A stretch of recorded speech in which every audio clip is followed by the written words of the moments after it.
15th chapter of the book of Yirmiyahu, Vayomer Adonai Elayim Yamon Moshe Shmuel Lefanai. God says to Yirmiyahu, you want to know how bad things are? I'll tell you. Even if Moshe, even if Samuel were in front of me, two people who prayed, who davened to God, and God rewarded their prayers by freeing Bnei Yisrael, I would not, there's nothing that I would do. I would tell them to leave, to go away. And if they ask, where should we go? Say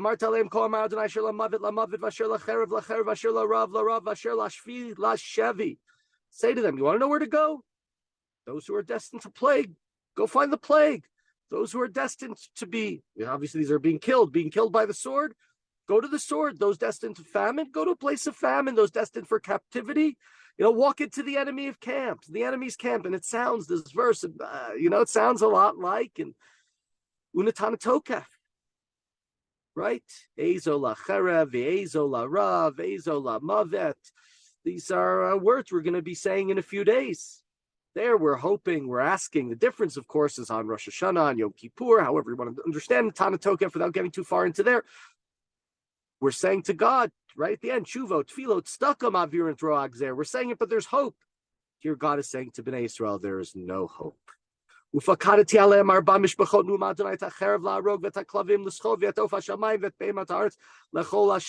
point over them 4 kinds of punishments: the sword to slay, the dogs to drag, the birds of the sky and the beasts of the earth to devour and destroy.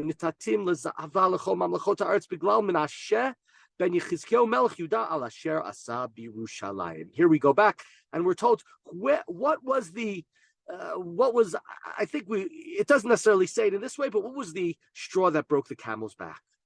It was the leadership, it was the reign of Menashe, the greatest of all idolaters in the kingdom of Yehuda as a descendant of David, because of what he did. That was the final edge. There's nothing else that could have been done. And we talked about back when we talked about I believe it's his grandson, Menashe's grandson, Yoshiyahu, who comes to the throne very young and leads a great revival of tshuva and coming back to God. But that's the early parts of Yirmiyahu's career, and Yirmiyahu is told that despite that, there's no redemption. Maybe it's going to be pushed off a little bit, the destruction, but redemption will not happen. We're in verse 5, Pasuk Ki mi'achmol alayich Yerushalayim mi'anud lach u'mi'asur l'shalom lach. But who's going to pity you, Jerusalem? Who's going to console you? Who will try to find out how you are? At natasht oti nu'am Adonai achor telechi ve'at et yadi alayich v'ashchitech nil'eti hinachem. You cast me off. You go backwards. I stretch out my hand to destroy you. I cannot relent. I cannot stop. The Ezraim b'mizreh b'sharei haaretz. I will scatter you like something that's scattered with a winnowing fork. Shikalti ibadati atamim b'darchehem lo shavu. Right throughout the earth you'll be scattered. I will destroy my bereaved people because they do not turn.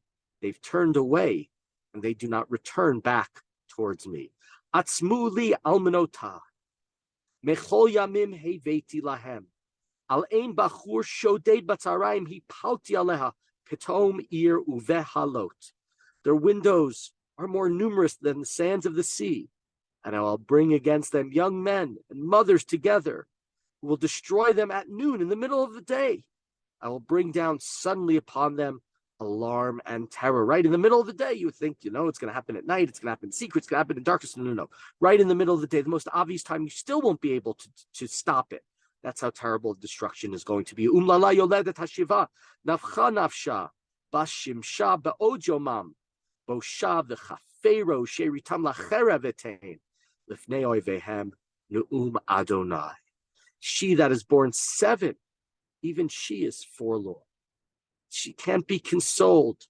Her sun has set while it is still day, right? The sun is, you think it's still day, you think your kids are going to be alive, you think it's going to continue. No. She's shamed, she's humiliated. The remnant of them I will deliver to the sword, to the power of enemies. Oy li imi, woe is to me, my mother, ki ladetini, that you ever gave birth to me. Ishri vi ishmadon l'chol haaretz. I am a man of conflict and strife with all the land. Lo nashiti v'lo nashuvi kula mekalel lavni. I have no peace from it. I have not borrowed, right? I didn't ask anything from anybody. And yet everyone curses me. And this last verse, when he hears this and hears about all the destruction and everything that's happened, he's heard it over and over again. This is a moment where Yirmiyahu says, why was I born this way? Why was it? Why did God tell me that Merechem, that from the womb I was selected to tell Bnei Israel about the destruction, the famine, everything horrible that's going to happen to me? He says, woe is my mother that you ever gave birth to me. And these are words that are echoed by Eov. Eov says that woe is my mother, curses the day in which I was conceived, all sorts of statements similar to this because of all the destruction that was around him. Continuing verse 11, Pasuk Yud Aleph, Amar Adonai, Imlo sheriticha letov, Imlo hifgati bach, becha, be'et ra'au, ve'et sarat ha'ayev. God said, don't worry, a remnant of you will remain. I will spare you for better fate. The enemy will come from the north, and surely I will have you struck down. God is saying that not to Yirmiyahu, but to the others of Bnei Israel. Hayaro barzel mitzafon nechoshet. Can iron break iron and bronze? Chelcha v'otzrotecha lavaz etain. Lova mechir v'chol chatotecha v'chol gvulecha.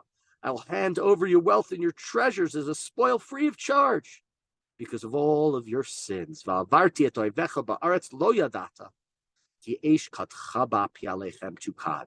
And I will bring your enemies by the way of a land that you have not known, because a fire, my wrath is like a fire and it blazes against you. So again, just destruction, don't know what to say. Atayadata Adonai. Zachreini ufakdeni v'hinaken li merotfai al le'erech apcha tikacheni da se'eti alecha cherpa. God, remember me and think of me. Avenge me on those who persecute me. Do not yield to your patience. Don't let me perish. Yes, I have insulted, and yes, I've done bad, but look at how much horror has happened to me. Right? Let it end. We're going to suffer. We know it. But haven't we suffered enough? Nimsu dvarecha v'ochlei.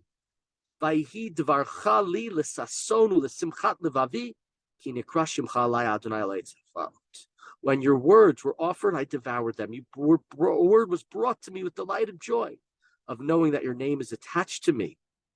So says God. Lo yashavti besod misachakim ve'elos mipnei yadcha badad yashavti ki za'am mileitani.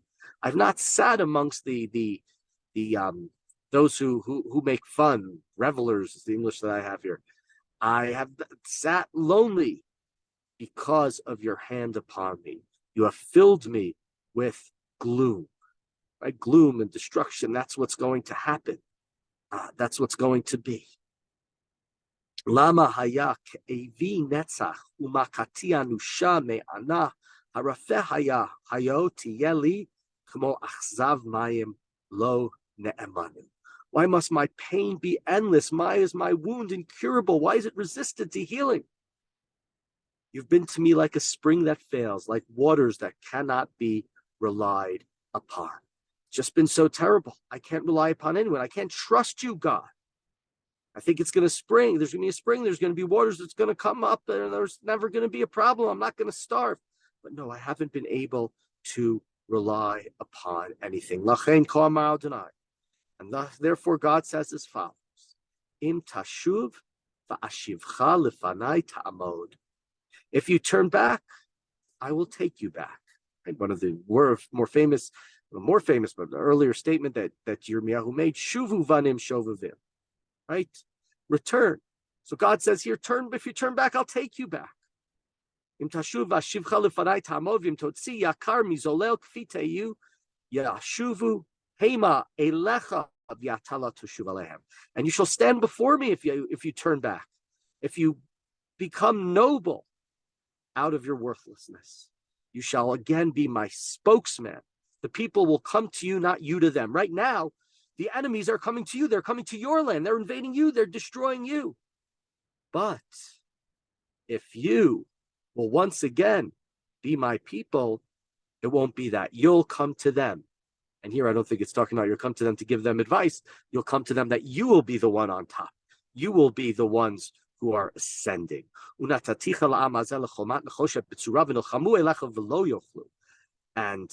I will make these people that attack you, the Babylonians, right? It will be a fortified wall of bronze. They will attack you, but they will not overcome, right?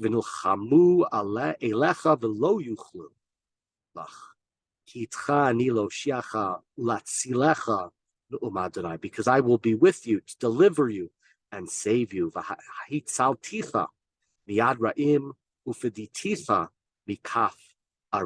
I will save you from the hands of the wicked and rescue you from the from violence.